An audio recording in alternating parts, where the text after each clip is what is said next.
ಹೌದು, ವರವ ಕೊಡೋ ವರಮಹಾಲಕ್ಷ್ಮಿ ಹಬ್ಬದ ದಿನವೇ ಯಮರಾಜ ತನ್ನ ಅಟ್ಟಹಾಸವನ್ನು ಮೆರೆದಿದ್ದಾನೆ.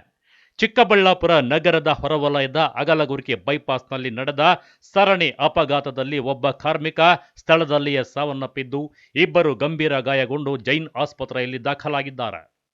ಆಂಧ್ರದಿಂದ ಬೆಂಗಳೂರಿನ ಕಡೆಗೆ ಬರುತ್ತಿದ್ದ ಆಂಧ್ರ ಮೂಲದ ಲಾರಿ ಮುಂದೆ ಹೋಗುತ್ತಿದ್ದ ಖಾಸಗಿ ಬಸ್ ಅನ್ನು ಓವರ್ಟೇಕ್ ಮಾಡಲು ಹೋಗಿ ಅಪಘಾತ ಸಂಭವಿಸಿದೆ. ಲಾರಿ ಬಸ್ ಪಕ್ಕ ಬರುತ್ತಿದ್ದ ಟ್ರ್ಯಾಕ್ಟರ್ಗೆ ಡಿಕ್ಕಿ ಹೊಡೆದಿದೆ. ಇದರ ಪರಿಣಾಮ ಟ್ರ್ಯಾಕ್ಟರ್ ಸಂಪೂರ್ಣ ಪಲ್ಟಿಯಾಗಿದೆ. ಟ್ರ್ಯಾಕ್ಟರ್ನಲ್ಲಿ ಚಲಿಸುತ್ತಿದ್ದ ಬಿಹಾರ ಮೂಲದ ಕಾರ್ಮಿಕರು ಧೀರಜ್ ಕುಮಾರ್ ಎಂಬ ಯುವಕ ಸ್ಥಳದಲ್ಲೇ ಸಾವನ್ನಪ್ಪಿದ್ದು, ಮತ್ತಿಬ್ಬರು ಪ್ರಾಣಾಪಾಯದಿಂದ ಪಾರಾಗಿ ಸಣ್ಣ ಪುಟ್ಟ ಗಾಯಗಳಾಗಿ ಆಸ್ಪತ್ರೆಯಲ್ಲಿ ಚಿಕಿತ್ಸೆ ಪಡೆಯುತ್ತಿದ್ದಾರೆ.